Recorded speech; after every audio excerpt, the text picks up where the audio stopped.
ਅੱਜ ਕਿਸਾਨਾਂ ਦੇ ਨਾਲ ਭਗਵੰਤ ਮਾਨ ਸਾਹਿਬ ਨਵੇਂ ਮੁੱਖ ਮੰਤਰੀ ਸਾਹਿਬ ਦੀ ਬੈਠਕ ਸੀਗੀ ਤੇ ਉਹਦੇ ਵਿੱਚੋਂ ਹੁਣੇ ਜਿਹੜੀ ਇਹ ਬੈਠਕ ਘੱਟੋ ਘੱਟ 1.5 ਘੰਟਾ ਜਿਹੜੀ ਬੈਠਕ ਹੈ ਉਹ ਚੱਲੀ ਹੈ। ਉਹਦੇ ਵਿੱਚ ਸਾਰੇ ਕਿਸਾਨਾਂ ਦੇ ਨਾਲ ਮੁਲਾਕਾਤ ਪਹਿਲਾਂ ਬੈਠੇ ਸੀਗੇ। ਉਸ ਤੋਂ ਬਾਅਦ ਐਸਕੇਐਮ ਦੇ ਜਿੰਨੇ ਵੀ ਕਿਸਾਨ ਜਥੇਬੰਦੀਆਂ ਸਾਰੇ ਮਿਲੇ। ਤੁਸੀਂ ਦੇਖ ਰਹੇ ਹੋ ਕਿ ਜਿਹੜਾ ਇਹ ਕਰ ਰਿਹਾ ਹੈ ਭਗਵੰਤ ਸਾਹਿਬ ਦਾ ਇਸ਼ਾਰਾ ਬਾਹਰ ਆ ਰਿਹਾ ਹੈ।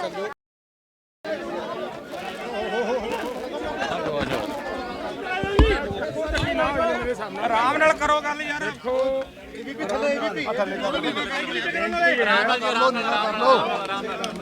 सरकार दे नाल मीटिंग चंगे माहौल च हुई है। पहली गल तो यह है उन्होंने आपदियां भी गल्लां रखियां जड़ियां यार किते नहीं चले यार आराम नाल यार डाइवर्सिफिकेशन ਦੀਆਂ ਗੱਲਾਂ ਪਾਣੀ ਬਚਾਉਣ ਦੀਆਂ ਗੱਲਾਂ ਉਹ ਸਾਰੇ ਪੱਖ ਵੀ ਰੱਖੇ ਗਏ ਨੇ।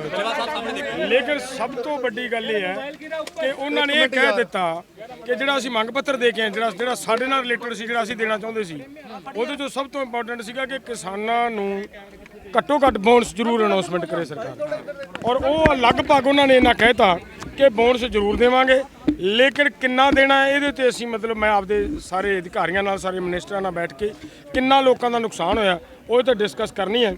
ਔਰ ਉਹ ਡਿਸਕਸ ਕਰਨ ਤੋਂ ਬਾਅਦ ਮੈਂ ਮਤਲਬ ਅਨਾਉਂਸਮੈਂਟ ਕਰਾਂਗੇ ਅਸੀਂ ਬੋਨਸ ਦੇਵਾਂਗੇ ਕਿਸਾਨਾਂ ਨੂੰ। ਇਹ ਮਤਲਬ ਉਮੀਦ ਦੀ ਗੱਲ ਹੋਈ ਹੈ। ਮੈਂ ਹਾਂ ਦੇਖੋ ਗੱਲ ਹੈ ਕਾਫੀ ਗੱਲਾਂ ਦੇ ਉੱਤੇ ਵਿਚਾਰ ਚਰਚਾ ਹੋਈ ਹੈ। ਬਿਜਲੀ ਦੇ ਇਸ਼ੂ ਦੇ ਉੱਤੇ ਵਿਚਾਰ ਚਰਚਾ ਹੋਈ ਹੈ। ਬੋਨਸ ਦਾ ਜਿਹੜਾ ਸਾਡਾ ਮੇਜਰ ਇਸ਼ੂ ਸੀ ਇਹ ਤੇ ਵਿਚਾਰ ਚਰਚਾ ਹੋਈ ਹੈ ਔਰ ਉਹਨਾਂ ਦੀਆਂ ਗੱਲਾਂ ਬਾਤਾਂ ਹੋਈਆਂ ਨੇ ਔਰ ਉਹਨਾਂ ਦੇ ਪ੍ਰਤੀ ਉਹਨਾਂ ਦਾ ਮਤਲਬ ਰੁਖ ਪੋਜ਼ਿਟਿਵ ਸੀਗਾ। ਔਰ ਉਹਨਾਂ ਨੇ ਜਿਹੜੀ ਸਭ ਤੋਂ ਵੱਡੀ ਗੱਲ ਉਹਨਾਂ ਨੇ ਇਹ ਕਹੀ ਹੈ ਕਿ ਉਹਨਾਂ ਨੇ ਕਿਹਾ ਕਿ ਵਿਦਨ ਵੀਕ ਲਗਭਗ ਇੱਕ ਹਫ਼ਤੇ ਦੇ ਅੰਦਰ ਅੰਦਰ ਦੁਬਾਰਾ ਫਿਰ ਤੁਹਾਨੂੰ ਸਾਰਿਆਂ ਨੂੰ ਸੱਦ ਕੇ ਅਸੀਂ ਮੀਟਿੰਗ ਕਰਾਂਗੇ ਔਰ ਉਸ ਮੀਟਿੰਗ ਦੇ ਵਿੱਚ ਬੈਠ ਕੇ ਮਤਲਬ ਆਪਾਂ ਸਾਰੀਆਂ ਜਿਹੜੀਆਂ ਤੁਹਾਡਾ ਮੰਗ ਪੱਤਰ ਹੈ ਇਹ ਤੇ ਡਿਸਕਸ ਕਰਕੇ ਮਸਲੇ ਕਿੰਨਾ ਮੁਆਵਜ਼ੇ ਕਿੰਨੇ ਮੁਆਵਜ਼ੇ ਦੀ ਗੱਲ ਕੀਤੀ ਸੀਗੀ ਜੀ ਕਿੰਨੇ ਮੁਆਵਜ਼ੇ ਦੀ ਗੱਲ ਅਸੀਂ ਮੰਗ ਕੀਤਾ ਕਿ ਪ੍ਰਤੀ ਕੁਇੰਟਲ 500 ਰੁਪਈਆ ਕਿਸਾਨਾਂ ਨੂੰ ਬੋਨਸ ਦੇ ਰੂਪ 'ਚ ਦਿੱਤਾ ਜਾਏ ਔਰ ਉਹਦੇ ਤੇ ਉਹਨਾਂ ਨੇ ਇਹ ਕਿਹਾ ਕਿ ਮੈਨੂੰ ਪਤਾ ਕਰ ਲੈਂਦੇ ਹੋ ਪੂਰੇ ਪੰਜਾਬ ਦੇ ਵਿੱਚ ਕਿਤੇ ਹੋ ਸਕਦਾ ਵੱਧ ਨੁਕਸਾਨ ਹੋਇਆ ਹੋਵੇ ਕਿਤੇ ਘੱਟ ਨੁਕਸਾਨ ਹੋਇਆ ਹੋਵੇ ਉਹਦੇ ਮੁਤਾਬਕ ਜਿੰਨਾ ਨੁਕਸਾਨ ਹੋਇਆ ਉਹਦੇ ਨਾਲ 2 ਪੈਸੇ ਵੱਧ ਹੀ ਦੇਵਾਂਗੇ ਘੱਟ ਨਹੀਂ। ਤਕਰੀਬਨ 17 ਤੋਂ 18 ਮੰਗਾਂ ਸੀਗੀਆਂ ਜੀ ਤੁਹਾਡੀਆਂ ਹੋਰ ਕਿਹੜੀਆਂ ਮੰਗਾਂ ਸੀ ਜਿਸ ਤੇ ਚਰਚਾ ਹੋਈ ਹੈ ਜੀ? ਗੰਨੇ ਦੀ ਪੇਮੈਂਟ ਜੁਲਾਈ ਤੱਕ ਕੰਪਲੀਟ ਹੋ ਜਾਣਾ। ਬਿਜਲੀ ਦੇ ਕਨੈਕਸ਼ਨਾਂ ਤੇ ਗੱਲਬਾਤ ਹੋਈ ਔਰ ਉਹਦੇ ਪ੍ਰਤੀ ਉਹਨਾਂ ਨੇ ਮਤਲਬ ਸਾਡੀ ਬਿਜਲੀ ਮੰਤਰੀ ਔਰ ਜਿਹੜਾ ਚੇਅਰਮੈਨ ਹੈ ਉਹਦੇ ਨਾਲ ਬਾਕਾਇਦਾ ਮੀਟਿੰਗ ਅਰੇਂਜ ਕਰਨ ਦੀ ਗੱਲ ਕੀਤੀ ਹੈ ਕਿ ਇਹਦੇ ਨਾਲ ਬੈਠ ਕੇ ਸਪੈਸ਼ਲ ਬੈਠ ਕੇ ਮਸਲੇ ਦਾ ਹੱਲ ਕਰਵਾ ਲਓ।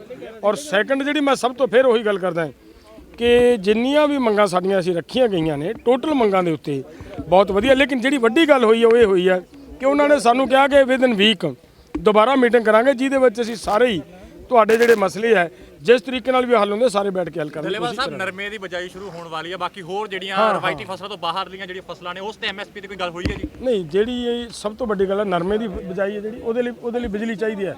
ਸਭ ਤੋਂ ਪਹਿਲਾਂ ਤਾਂ ਐਮਐਸਪੀ ਦੀ ਗੱਲ ਨਾਲੋਂ ਸਭ ਤੋਂ ਪਹਿਲਾਂ ਉਹਨਾਂ ਨੇ ਵੱਡੀ ਗੱਲ ਇੱਕ ਹੋਰ ਕਹੀ ਹੈ ਕਿ ਸਾਡੀ ਉਹਨਾਂ ਦੀ ਕੋਸ਼ਿਸ਼ ਹੈ ਕਿ ਅਸੀਂ ਜਿਹੜੇ ਕਿਸਾਨ ਹੁਣ ਮੂੰਗੀ ਬੀਜਣਗੇ ਔਰ ਮੂੰਗੀ ਤੋਂ ਬਾਅਦ ਫਿਰ ਮਤਲਬ ਜਿਹੜੇ ਕਿਸਾਨ ਝੋਨਾ 126 ਲਾਉਣਗੇ ਉਹਨਾਂ ਨੂੰ ਮੂੰਗੀ ਦੇ ਉੱਤੇ ਐਮਐਸਪੀ ਦੇਵਾਂਗੇ। ਇੱਕ ਗੱਲ ਜਿਹੜੀ ਵਧੀਆ ਗੱਲ ਹੈ।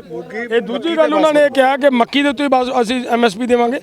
ਵੱਡੀ ਗੱਲ ਇੱਕ ਹੋਰ ਉਹਨਾਂ ਨੇ ਕਹੀ ਆ ਕਿ ਜਿਹੜੀ ਲੋਕ ਕਿਸਾਨ ਬਾਸਮਤੀ ਦੀ ਕਾਸ਼ਤ ਕਰਨਗੇ ਉਹਨਾਂ ਨੂੰ ਵੀ ਅਸੀਂ ਐਮਐਸਪੀ ਖੁਦ ਨਿਰਧਾਰਿਤ ਕਰਾਂਗੇ ਪੰਜਾਬ ਵੱਲੋਂ ਔਰ ਉਹਨਾਂ ਨੂੰ ਲਾਹੇਵੰਦ ਮਤਲਬ ਭਾਅ ਦੇਵਾਂਗੇ।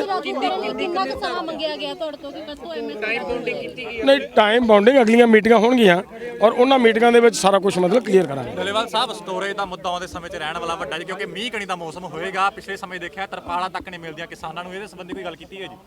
ਨਹੀਂ ਇਹ ਜਿਹੜੀਆਂ ਮੰਗਾਂ ਨੇ ਮੰਗਾਂ ਬਹੁਤ ਸਾਰੀਆਂ ਨੇ ਸਾਡੀਆਂ ਮੰਗਾਂ ਲਗਭਗ 25-26 ਮੰਗਾਂ ਨੇ ਜਿਹੜੀਆਂ ਉਹਨਾਂ ਦੇ ਕੋਲੇ ਗਈਆਂ ਨੇ। ਸਾਰੀਆਂ ਮੰਗਾਂ ਦੇ ਉੱਤੇ ਉਹਨਾਂ ਨੇ ਗੱਲਬਾਤ ਦੇ ਉੱਤੇ ਇਹੀ ਗੱਲ ਕਹੀ ਹੈ ਕਿ ਅਸੀਂ ਸਾਰੇ ਹੀ ਡਿਪਾਰਟਮੈਂਟ ਜਿੰਨੇ ਵੀ ਨੇ ਸਾਰਿਆਂ ਨੂੰ ਸੱਦਾਂਗੇ ਸਾਰਿਆਂ ਨੂੰ ਬਿਠਾਵਾਂਗੇ ਵਿੱਚ। ਅੱਜ ਜ਼ਿਆਦਾ ਜ਼ੋਰ ਮਤਲਬ ਸੀਗਾ ਕਿ ਡਿਵਰਸਿਫਿਕੇਸ਼ਨ ਕਿਵੇਂ ਕੀਤੀ ਜਾਏ ਉਹਦੇ ਤੇ ਜ਼ਿਆਦਾ ਜ਼ੋਰ ਸੀਗਾ ਔਰ ਉਹ ਤੇ ਡਿਸਕਸ ਹੋਈ ਹੈ।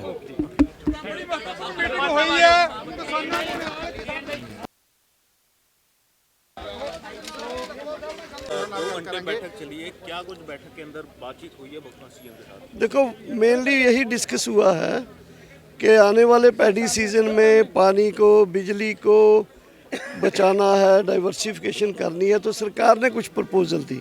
नंबर 1 कि जो कोई डाइवर्सिफाई करेगा कोई वो फसल बीजेगा जो फसल पानी कम लेती है समय कम लेती है तो सरकार उसके लिए कुछ इंसेंटिव देगी। जैसे फॉर एग्जांपल मक्का के लिए, मूंग के लिए सरकार उसका MSP डिक्लेयर करेगी। इसी तरह से जो भी पानी बचाने के लिए बासमती कोई बीजेगा उसको भी MSP देने के लिए सोचा है उन्होंने। ये तो मैं फिर पानी के लिए पॉजिटिव प्रपोजल क्या है, वाटर रिचार्जिंग के लिए एफर्ट जुटाने हैं, वाटर को इरिगेशन के लिए जो कैनाल वाटर है उसके लिए कैनाल सिस्टम जो है नेटवर्क है उसको रिजुविनेट करना है, फिर उसको करना है। तो ये करते हुए उन्होंने ये कहा कि इससे उनका फिर उन्होंने एक ऐसा प्रपोजल दिया है कि आने वाले समय में पंजाब में अगर एग्रीकल्चर को डिवाइड कर दिया जाए कुछ जोन्स में, सो दैट पानी जो है पानी और बिजली की खपत वो और वर्कर को काम भी वो इस तरह से मिले कि काम भी मिलेगा लोगों को और बिजली का भी यूटिलाइजेशन रैशनल हो जाएगा। तो इस तरह के प्रपोजल के बाद उन सुनी हमने और उनके ऊपर विचार देने के लिए हमने टाइम मांगा है, कुछ हमने कमिट नहीं किया। दूसरा है कि जैसे उन्होंने एक बताया कि नेफेड जो है, नेफेड ने कहा कि अगर कोई किसान 2 महीने अपना खेत नहीं बोएगा तो उसको 10,000 रुपया देगा। तो इनका यह है कि नेफेड से वो बात करेंगे, अगर किसान को 6 महीने वो खाली रखता है तो फिर नेफेड को कितना पैसा देगा ये पता करेंगे। तो ये प्रपोजल्स उन्होंने दी हैं। हमने अपना एक डिमांड चार्टर 17 सूत्री demand charter of immediate demand जो है वो दिया है उनको, और उसमें इमीडिएटली गेहूं का जो नुकसान हुआ है उसके लिए बोनस, फिर ये चिप वाले मीटर ना लगे, 600 यूनिट बिजली की माफ़ी सबको हो, फिर ये PAU और फार्मर कमीशन के जो चेयरमैन और वाइस चांसलर लगाने हैं उसके लिए इमीडिएटली एग्रीकल्चर एक्सपर्ट्स को लगाया जाए। फिर इलेक्ट्रिसिटी बोर्ड के साथ जोड़ के बिजली के ऊपर कुछ डिमांड थी वो रखी हैं, आवारा पशुओं की रखी है। ये डिमांड जो हमारी थी, इसमें जो शहीद हुए परिवार हैं उनके लिए कंपनसेशन और नौकरी की बात है, केसेस को वापस लेने की बात है, गन्ने की पुरानी बकाया उन्होंने बोला कि अब हो रहा है ये 15 दिन में, 15 तारीख तक शायद नेक्स्ट मंथ के दिया जाएगा। डेट नहीं मुझे सुना, 15 तक क्या उन्होंने डॉक्टर साहब कणक ਦੀ ਜਿਹੜੀ ਕੰਪਨਸੇਸ਼ਨ ਹੈ ਜਿਹੜਾ ਝਾੜ ਘਟ ਹੈ उन्होंने बोला कि देंगे। ਤੁਹਾਡੇ ਵੱਲੋਂ ਕਿੰਨੀ ਡਿਮਾਂਡ ਕੀਤੀ हमने 500 रुपया प्रति क्विंटल जो आएगा उससे में 500 रुपया प्रति क्विंटल दिया जाए। लेकिन उन्होंने जो कहा है वो कहा है कि वो देंगे ज़रूर, लेकिन कितना देंगे, किस एरिया में कितना नुकसान हुआ है इसका वो करके सर्वे करके देंगे। ਫਿਲਹਾਲ ਕ੍ਰੌਪ ਡਾਈਵਰਸਿਫਿਕੇਸ਼ਨ ਦਾ ਜਿਹੜਾ ਇਸ਼ੂ ਹੈ ਇਸ ਨੂੰ ਲੈ ਕੇ ਹੁਣ ਆਉਣ ਵਾਲੇ ਟਾਈਮ ਦੇ ਵਿੱਚ ਕਿੰਨਾ ਸਟ੍ਰੀਮਲਾਈਨ ਕਰਨਗੇ ਇਸ ਨੂੰ ਕਿਉਂਕਿ ਜਿਹੜਾ ਝੋਨੇ ਦਾ ਐਲਾਨ ਦਾ ਦੇਖੋ ਉਹਦੇ ਚ ਉਹਨਾਂ ਦਾ ਇਹ ਵੀ ਇੱਕ ਤਾਂ ਗੰਨੇ ਦੀ ਜਿਹੜੀ ਪੇਮੈਂਟ ਹੈ ਉਹ ਜਲਦੀ ਹੋ ਜੇ ਤਾਂ ਜੋ ਲੋਕ ਗੰਨਾ ਬੀਜਣ, ਨੰਬਰ 1, ਨੰਬਰ 2 ਬਾਸਮਤੀ ਦਾ MSP ਮਿਲ ਜੇ, ਨੰਬਰ 3 ਮੱਕੀ ਦਾ ਮਿਲ ਜੇ, ਮੂੰਗੀ ਬੀਜੀ ਜਾਵੇ ਮੂੰਗੀ ਦਾ ਮਿਲ ਜੇ। ਉਹ ਕਹਿੰਦੇ ਅਸੀਂ ਦੇਵਾਂਗੇ MSP, ਉਹ ਉਹਨਾਂ ਨੇ ਕਿਹਾ। ਤੇ 600 ਰੁਪਏ ਮੀਟਰ 600 ਰੁਪਏ ਬਿਜਲੀ ਦਾ ਬਿੱਲ ਜਿਹੜਾ ਹੈ ਉਹ ਸਭ ਨੂੰ 600 ਯੂਨਿਟ ਤੱਕ ਮਾਫ ਹੋਵੇ। ਉਹ ਤੇ ਅਸੀਂ ਆਪਣਾ ਪੁਆਇੰਟ ਰੱਖਤਾ ਉੱਥੇ ਵੀ ਤੁਸੀਂ ਜਨਰਲ ਕੈਟਾਗਰੀ ਨੂੰ ਇੱਕ ਤਰ੍ਹਾਂ ਦਾ ਪਨਿਸ਼ ਕਰ ਰਹੇ ਹੋ, ਇਹ ਠੀਕ ਨਹੀਂ ਹੈ। ਉਹ ਕਹਿੰਦੇ ਅਸੀਂ सोच लांगे, ਤੁਸੀਂ ਰੱਖ के चलिए।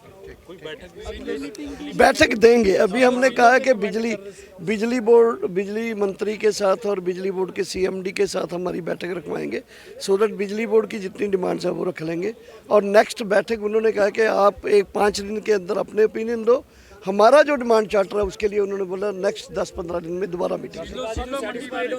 ਕਿਉਂਕਿ ਆਲਰੇਡੀ ਤੁਸੀਂ ਪਹਿਲਾਂ 2 CM ਨਾਲ ਵੀ ਮੁਲਾਕਾਤ ਕਰਕੇ ਹਟੇ ਹੋ, ਕੈਪਟਨ ਸਾਹਿਬ ਨਾਲ, ਫਿਰ ਚਾਰਜਿੰਗ ਸਿੰਘ ਚੰਨੀ ਹੋਰਾਂ ਨਾਲ, ਤੇ ਹੁਣ ਭਗਵਾਨ ਸਿੰਘ ਮਾਨ। ਮੈਨੂੰ ਲੱਗਦਾ ਇਹਦੇ ਚ ਦੇਖੋ ਉਹਨਾਂ ਨੇ ਜੋ ਲੈ ਕੇ ਆਂਦਾ ਮੱਕੀ ਦੀ MSP, ਮੂੰਗੀ ਦੀ MSP, ਗੰਨੇ ਦੀ ਬਕਾਇਆ ਰਕਸ਼ੀ ਫਟਾਫਟ ਦਵਾਉਣੀ ਹੈ, ਵਾਟਰ ਰੀਚਾਰਜਿੰਗ, ਵਾਟਰ ਜੋ ਹਾਰਵੈਸਟਿੰਗ, ਉਹਦੇ ਚ ਜਿਹੜਾ ਇੱਕ ਕੋਸ਼ਿਸ਼ ਉਹ ਕਰ ਰਹੇ ਨੇ। ਦੈਟ ਇਜ਼ ਕਿੰਨੀ ਕਰਨਗੇ ਪ੍ਰੈਕਟੀਕਲੀ ਅਲੱਗ ਗੱਲ ਹੈ, ਲੇਕਿਨ ਆਈਡੀਆ ਦੇ ਤੌਰ ਤੇ ਕਿਉਂਕਿ ਪਿੰਡਾਂ 'ਚ ਜੰਮਿਆ ਹੋਇਆ ਮੁੰਡਾ ਭਗਵੰਤ ਮਾਨ ਹਰ ਚੀਜ਼ ਦੀ ਜਾਣਦਾ, ਉਹ ਫਸਲਾਂ ਬਾਰੇ ਪਤਾ ਹੈ, ਹੜ੍ਹਾਂ ਬਾਰੇ ਪਤਾ ਹੈ, ਨਦੀਆਂ ਨਾਲਿਆਂ ਬਾਰੇ ਪਤਾ ਹੈ, ਔਰ ਖਾਸ ਕਰਕੇ ਜਿਹੜਾ ਉਹਨਾਂ ਨੇ ਨਹਿਰੀ ਪਾਣੀ ਦੇ ਸੂਆਂ ਤੇ ਨਹਿਰਾਂ ਦੇ ਜਾਲ ਦੀ ਕਮਿਟਮੈਂਟ ਕੀਤੀ ਹੈ ਉਹ ਬੜੀ ਵੱਡੀ ਗੱਲ ਹੈ। ਠੀਕ ਹੈ, ਬਿਜਲੀ ਨੂੰ ਲੈ ਕੇ ਲਗਾਤਾਰ ਮੰਗ ਉੱਠ ਰਹੀ ਸੀ ਕਿ 8-8 ਘੰਟੇ ਜਿਹੜਾ ਹੈ ਉਹ ਅਸੀਂ ਰੱਖਤੀ, ਉਹਦੇ ਵਿੱਚ ਉਹਨਾਂ ਨੇ ਕਿਹਾ ਕਿ ਉਹ ਜ਼ਰੂਰ ਇਹਨੂੰ ਸੁਧਾਰਨ ਦੀ ਕੋਸ਼ਿਸ਼ ਕਰਨਗੇ। ਠੀਕ ਹੈ, FCI ਨੂੰ ਲੈ ਕੇ ਜਿਹੜੀ ਗੱਲ ਚੱਲ ਰਹੀ ਸੀ ਡੁਗਰੂ ਦੇ ਵਿੱਚ ਜਿਹੜੀ ਅੱਡਾ, ਉਹ ਡਗਰੂ ਵਾਲੇ ਤੇ ਅਸੀਂ ਉਹਨਾਂ ਨੂੰ ਰੱਖਤਾ ਕਿ ਉਸ ਨੂੰ ਪ੍ਰਾਈਵੇਟ ਮੰਡੀ, ਸ਼ੰਕਾ ਜਤਾਈ ਜਾ ਰਹੀ ਸੀ ਕਿ ਪਿੰਡ ਉਹ ਪ੍ਰਾਈਵੇਟ ਮੰਡੀ ਹੈ ਜਿਹੜੀ ਉਸ ਨੂੰ ਬੰਦ ਕਰੋ, ਬਲਕਿ ਨੋਟੀਫਿਕੇਸ਼ਨ ਵਾਪਸ ਲਓ, ਔਰ ਉੱਥੇ ਮੰਡੀਆਂ ਜਿਹੜੀਆਂ ਬੰਦ ਹੋ ਰਹੀਆਂ ਨੇ ਉਹਦਾ ਧਿਆਨ ਦਿਓ। ਇਹਦੇ ਤੇ ਉਹਨਾਂ ਨੂੰ ਨੋਟ ਕਰਾਤਾ, ਉਹਨੇ ਅਫਸਰਾਂ ਦੀ ਡਿਊਟੀ ਲਾਤੀ ਅੱਗੇ ਵੀ ਇਹਨੂੰ ਦੇਖੋ। ਅਗਲੀ ਮੀਟਿੰਗ ਲਈ ਸਮੇਂ ਦੱਸਤਾ ਉਹਨਾਂ ਨਹੀਂ ਦੱਸਿਆ ਨਹੀਂਗਾ ਅਗਲੀ ਮੀਟਿੰਗ। ਤੇ ਫਿਲਹਾਲ